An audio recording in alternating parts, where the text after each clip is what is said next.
South India shopping mall, the wedding మంత్ర, సరికొత్త wedding collection, south India shopping mall.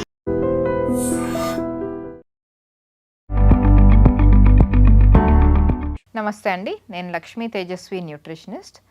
So ఇప్పుడు ఉన్న కాలంలో చాలా చాలా చిన్న వయసు వాళ్ళు కూడా నొప్పులు అని అంటున్నారు. అది కాళ్ళ నొప్పులైనా, లేకపోతే మోకాలైనా, లేకపోతే బ్యాక్ పెయిన్, నడుము నొప్పి అని, ఇట్లాంటివి చిన్నవాళ్ళు పెద్దవాళ్ళు అందరూ కంప్లైంట్ చేస్తున్నారు. సో ఈ నొప్పులు అసలు ఎందుకు వస్తున్నాయి? ఫస్ట్ యాక్టివిటీ లేక, అంటే అందరూ ఎప్పుడు కూర్చొని పని చేయడం, ఇప్పుడు పిల్లలు కూడా ఎక్కువసేపు కూర్చొని హోంవర్క్స్ చేయడం, బయటకెళ్ళి ఆడుకోవడం అనేది తగ్గిపోయింది. కూర్చొని వాళ్ళు గేమ్స్ ఆడుకోవడం, ఇట్లాంటి లైఫ్ స్టైల్ వల్ల ఎక్కువ అయిపోయింది. అండ్ ఇప్పుడు ఐటీ జాబ్స్ ఎక్కువ అయిపోయేసరికి జస్ట్ రోజంతా కూర్చోవడం వల్ల వాళ్ళకి ఈ నొప్పులు అనేవి స్టార్ట్ అవుతున్నాయి. అవి కాళ్ళ నొప్పులైనా, లేకపోతే నీ పెయిన్స్ అయినా, బ్యాక్ పెయిన్స్ అయినా. బ్యాక్ పెయిన్స్ ఇంకా ఎక్కువగా అయిపోయినాయి. సో ఇది ఏంటంటే బలం అనేది తక్కువ అయిపోతుంది. ఫస్ట్ అంటే మనకి కండబలం, మజిల్ అనేది స్ట్రెంగ్త్ తగ్గిపోతుంది. సో దానివల్ల కూడా పెయిన్స్ అనేవి వస్తున్నాయి. నెక్స్ట్ ఇన్ఫ్లమేషన్స్ బాడీలో ఎక్కువ అయిపోతున్నాయి. సో ఈ ఇన్ఫ్లమేషన్సే మనకి ఈ నొప్పులు తీసుకొస్తున్నాయి, అంటే వాపులు కానీ లేకపోతే నొప్పులు కానీ తీసుకొస్తున్నాయి, ఎస్పెషలీ జాయింట్ పెయిన్స్ దగ్గర. సో ఇవి మనం రాకుండా చూసుకోవాలి. లేకపోతే వీటిల్లో వచ్చినప్పుడు ఎలాంటి ఆహారం తీసుకోవాలి అంటే యాంటీ ఇన్ఫ్లమేటరీ ఫుడ్స్ తీసుకోవాలి. ఫస్ట్ యాంటీ ఇన్ఫ్లమేటరీ ఫుడ్స్ అంటే ఎక్కువగా యాంటీ ఆక్సిడెంట్స్ ఉండే ఫుడ్స్ కూడా యాంటీ ఇన్ఫ్లమేటరీ ఫుడ్స్ లాగా పనిచేస్తాయి. సో ఈ యాంటీ ఇన్ఫ్లమేటరీ ఫుడ్స్ ఏంటి? First omega-3 fatty acid foods and anti oxidant rich foods. So అన్ని వెజిటబుల్స్ లైక్ కాలీఫ్లవర్ కానీ, లేకపోతే capsicum, green capsicum, red capsicum, yellow, ఇప్పుడు అన్ని వెరైటీస్ ఇవి ఏదైనా చిన్న బండి మీద కూడా దొరుకుతున్నాయి. సో ఈ ఫుడ్స్ ఎక్కువ తీసుకోవడం. బ్రాకలీ, లేకపోతే బీన్స్, గ్రీన్ బీన్స్ జస్ట్ కొంచెం బాయిల్ చేసుకొని స్టీమ్ చేసుకొని తీసుకున్నా కూడా మనకి యాంటీ ఆక్సిడెంట్స్ అనేవి ఎక్కువగా ఉంటాయి. అండ్ ఫ్రూట్స్, అన్ని ఫ్రూట్స్లో మనకి యాంటీ ఇన్ఫ్లమేటరీ ప్రాపర్టీస్ ఉంటాయి. సో ఎస్పెషలీ గ్రేప్స్లో రెడ్ గ్రేప్స్ ఎక్కువగా ఉంటుంది. Kiwi, Apple anti oxidant properties ఎక్కువగా ఉంటాయి. సో ఇవి ఎక్కువగా ఎవ్రీడే అట్లీస్ట్ 1 or 2 ఫ్రూట్స్ తీసుకుంటే చిన్నవాళ్ళైనా పెద్దవాళ్ళైనా వాళ్ళకి ఈ ఇన్ఫ్లమేషన్స్ అనేవి తగ్గుతాయి, ఈ పెయిన్స్ అనేవి తగ్గుతాయి. Next omega-3 fatty acid foods. ఈ omega-3 ఏంటంటే గుడ్ ఫ్యాట్స్ అనమాట. మనకి ఫ్యాట్స్లో కొవ్వులో గుడ్ ఉంటుంది, బ్యాడ్ ఉంటుంది. సో బ్యాడ్ ఫ్యాట్స్ మనకు అందరికీ తెలిసినవే. సో అన్ని ఫ్రైడ్ ఫుడ్స్లో ఉంటుంది. గుడ్ ఫ్యాట్స్ ఏంటంటే నట్స్లో ఉంటాయి. నట్స్ అండ్ సీడ్స్ అంటే బాదాం, పిస్తా, అక్రోట్, లేకపోతే ఇప్పుడు అవిసె గింజలు, చియా సీడ్స్, సబ్జా గింజలు, పంప్కిన్, సన్ఫ్లవర్, ఇట్లాంటి సీడ్స్ ఇప్పుడు అందరికీ తెలిసినవే. ఈ సీడ్స్ యాంటీ ఆక్సిడెంట్స్ ఉంటాయి, ప్లస్ యాంటీ ఇన్ఫ్లమేటరీ ప్రాపర్టీస్ రెండు ఉంటాయి వీటిల్లో.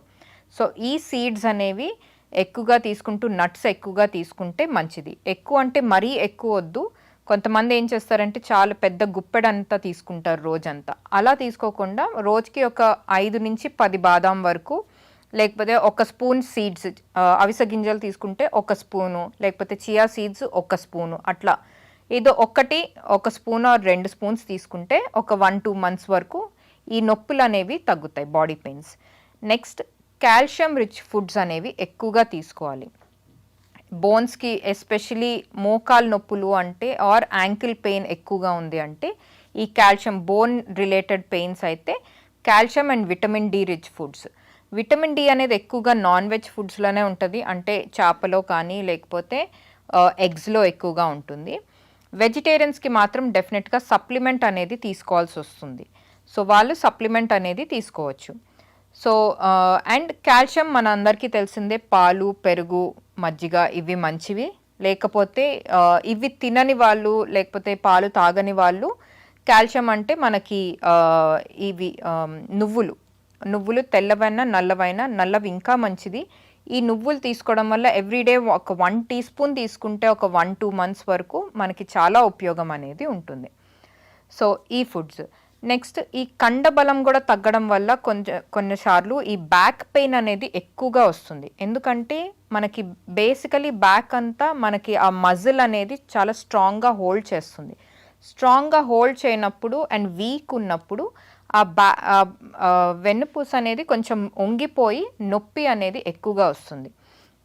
సో ఈ మజిల్ కూడా మనం స్ట్రాంగ్గా ఉంచుకుంటే ఈ బ్యాక్ పెయిన్స్ అనేవి మెల్లగా తగ్గుతాయి. సో ఈ మజిల్ స్ట్రాంగ్గా ఉంచుకోవాలి అంటే డెఫినెట్లీ ప్రోటీన్ రిచ్ ఫుడ్స్ అనేది తీసుకోవాలి. ప్రోటీన్ మనకు అందరికీ తెలిసిందే, అన్ని నాన్ వెజ్ ఫుడ్స్, ఎగ్లో హై ప్రోటీన్ ఉంటుంది. నాన్ వెజ్ తినని వాళ్ళు పప్పు, ఎవ్రీ డే పప్పు అనేది తీసుకోవచ్చు. డెఫినెట్గా ఒక పెద్ద కప్పు అంటే ఒక 150 గ్రామ్స్ వండిన తర్వాత, లేకపోతే అప్ టు 200 గ్రామ్స్ వరకు అయినా తీసుకోవచ్చు. మీకు ఎంత క్యాలరీస్ తీసుకోవాలో రోజు పట్టి అంత తీసుకోవచ్చు అనమాట. సో డెఫినెట్గా, అండ్ ఒక పూటే కాదు, లంచ్కి తీసుకోవాలి, డిన్నర్కి తీసుకోవాలి. సో 2 పూటలు తీసుకుంటే కానీ వెజిటేరియన్స్కి ఆ ప్రోటీన్ అనేది పప్పు నుంచి వచ్చి మజిల్ అనేది స్ట్రాంగ్ చేయదు. సో డెఫినెట్గా అందరికీ ఈ బాడీ పెయిన్స్ తగ్గాలి అంటే కొంచెం protein rich foods, calcium, vitamin D and omega fatty acid foods తీసుకుంటే వాళ్ళకి ఈ పెయిన్స్ అనేవి తగ్గుతాయి. దీంతో పాటు మైల్డ్ ఎక్సర్సైజెస్ లైక్ వాకింగ్ కానీ ఏదైనా స్ట్రెచెస్ చేసుకుంటే వీళ్ళకి ఈ పెయిన్స్ అనేవి మెల్లగా తగ్గిపోతూ వస్తాయి.